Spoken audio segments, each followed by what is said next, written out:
ബി.ജെ.പിയിലെ കോടികളുടെ ഫണ്ട് വെട്ടിപ്പും നേതാക്കൾക്കെതിരെയുള്ള അച്ചടക്ക നടപടിയും സംബന്ധിച്ച് മറുനാടൻ മലയാളി പുറത്തുവിട്ട വാർത്തയെ വ്യാജമെന്ന് വിളിച്ച് ആക്ഷേപിച്ചവർക്ക് കൃത്യമായ തെളിവുകളോടെയുള്ള കടുത്ത മറുപടി.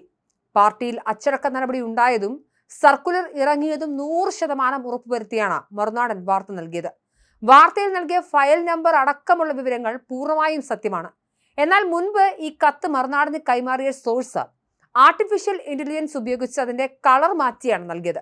സോഴ്സിന്റെ ഈ AI അതിബുദ്ധി കാരണം കത്തിൽ ചില അക്ഷരത്തെറ്റുകൾ കടന്നുകൂടി എന്നത് യാഥാർത്ഥ്യമാണ്. ഈ നേരിയ സാങ്കേതിക പിഴവ് മുതലെടുത്താണ് വാർത്ത ശരിയായിരുന്നിട്ടും അതിനെ വ്യാജമെന്ന് വിളിച്ച് ആക്ഷേപിക്കാൻ ചില BJP കുബുദ്ധികൾ രംഗത്തെത്തിയത്.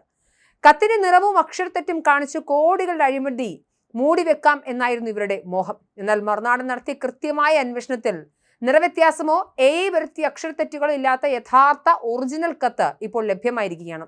2 കത്തുകളും വായനക്കാർക്കായി നൽകുകയാണ്. ഇനി പറയുക ആരാണ് വ്യാജം പ്രചരിപ്പിക്കുന്നതെന്ന്. മറുനാടനെ പോലെയുള്ള ചാനലുകൾ വ്യാജമായ ലെറ്റർ ഹെഡുകൾ വരെ ചമച്ച് പ്രസിദ്ധീകരിക്കുന്നത് ശരിയല്ല. മാധ്യമങ്ങൾക്ക് ക്രെഡിബിലിറ്റി ഉണ്ടാകണം. മറുനാടൻ മലയാളി ഒരു ദശകത്തിലധികമായി പ്രവർത്തിക്കുന്ന മാധ്യമ സ്ഥാപനമാണ്.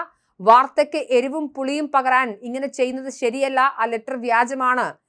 ഇങ്ങനെയാണ് യുവ നേതാവായ യുവരാജ് ഗോകുൽ ഫേസ്ബുക്കിൽ പോസ്റ്റ് ഇട്ടത്. ഇതോടെ മറുനാടൻ വ്യാജ വാർത്ത ചമച്ചു എന്ന രീതിയിൽ പ്രചരണമുണ്ടായി.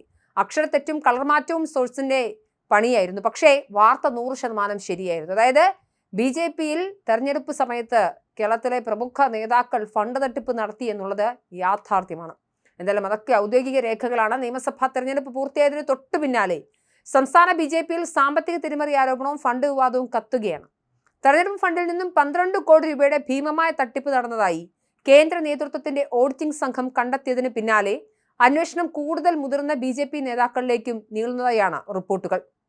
സംഭവത്തിൽ ഔദ്യോഗികമായി അച്ചടക്ക നടപടികൾ ആരംഭിച്ച പാർട്ടി നേതൃത്വം സംസ്ഥാന സെക്രട്ടറി MP അഞ്ജന രഞ്ജിത്തിനെ ഓഫീസ് ചുമതല അടക്കം എല്ലാവിധ സംഘടനാ ചുമതലകളിൽ നിന്നും നീക്കിക്കഴിഞ്ഞു. ഇവർക്ക് പുറമെ മേഖലാ സെക്രട്ടറി പള്ളിപ്പുറം വിജയകുമാർ, സംസ്ഥാന സമിതി അംഗം പങ്ങപ്പാറ രാജീവ് എന്നിവർക്കെതിരെയും പാർട്ടി ഔദ്യോഗികമായി നടപടിയെടുത്തിട്ടുണ്ട്. ഇത് സംബന്ധിച്ച് കൃത്യമായ രേഖകളാണ് ഇപ്പോൾ മറുനാടൻ പരസ്യമാക്കുന്നത്. പണം കൊണ്ടുവന്ന പെട്ടികൾ വരെ കാണാതായ വിചിത്രവും അപൂർവമായ ക്രമക്കേടുകളാണ് കേന്ദ്ര ഓഡിറ്റിൽ തെളിഞ്ഞിരിക്കുന്നത്. തട്ടിയെടുത്ത പണം ഉടനടി തിരിച്ചടച്ചില്ലെങ്കിൽ അഞ്ജനയെ പാർട്ടിയിൽ നിന്നും പുറത്താക്കാനാണ് സംസ്ഥാന കേന്ദ്ര നേതാക്കളുടെ നീക്കം. നിലവിൽ സംസ്ഥാന കമ്മിറ്റി ഓഫീസ് ചുമതലയിൽ നിന്നും മാറ്റി അഞ്ജനയ്ക്ക് പകരമായി മറ്റു ചുമതലകളൊന്നും നൽകിയിട്ടുമില്ല.